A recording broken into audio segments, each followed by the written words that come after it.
Hi, I'm Max Brantley with the Arkansas Times on Monday, August 24th, back from 2 weeks in Alaska.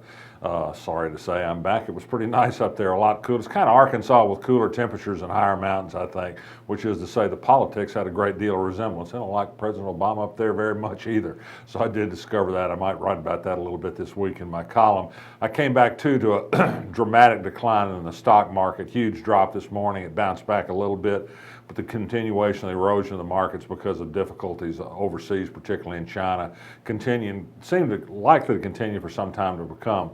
Presidential candidates have jumped on this. Of course, the Republicans say it's all President Obama's fault. They do lose sight of the fact that the market, even with this big decline, remains, 25% ahead of the depths that it reached during the George Bush era. But it's all about today in politics, not yesterday or tomorrow, and history doesn't amount for much. And so we're yet to be seeing what will happen because of the market drop today. And of course, it is important to people who count on retirement livelihood from it. Arkansas Citizens First Congress said that 1,200 people signed a petition over the weekend urging Asa Hutchinson to reconsider his decision not to do anything about the 50,000 people that are going to lose health insurance coverage because they didn't respond in time to a very poorly handled income verification process that the state ran. Something needs to be done. Real people are going to be hurt by this if it doesn't change. Whether or not there's sufficient political motive force to make a Republican governor who's previously demonstrated little concern about poor people's well-being remains to be seen. Interesting letter today from the Hindu leader who has been trying to get a privately financed Hindu statue placed at the state capitol to go along with the Ten Commandments monument the legislature has authorized.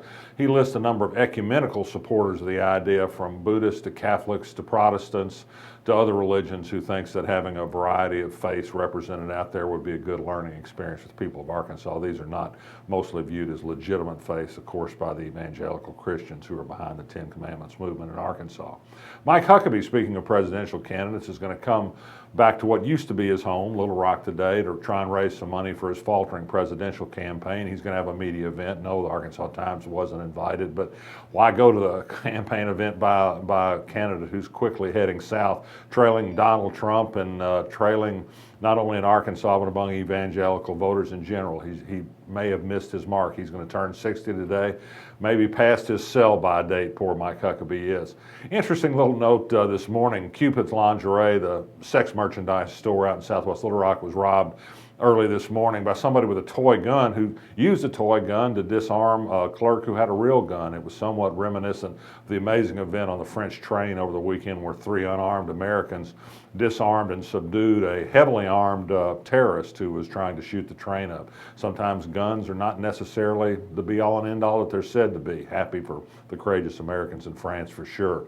Finally, a funny story in Fort Smith. The rump group that's trying to get the Fort Smith School Board to overturn its decision to do away with a rebel mascot for the Fort Smith Southside High School is going to present another case to the school board today. Lawyer Joey McCutcheon had a long and rambling news conference about it the other day, and among other things, he and his supporters have circulated the news that the new fight song at Fort Smith Southside, the Wabash Cannonball, has roots as a memorial song to a slave train that carried slaves around the U.S. and took Union soldiers into Arkansas to help win critical battles.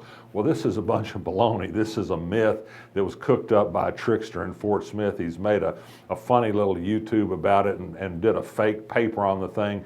And these people bought it hook, line, and sinker, I think proving once again the right side lost the Civil War, certainly as evidenced by the intellectual throwaway to the people backing the continuation of it in Arkansas.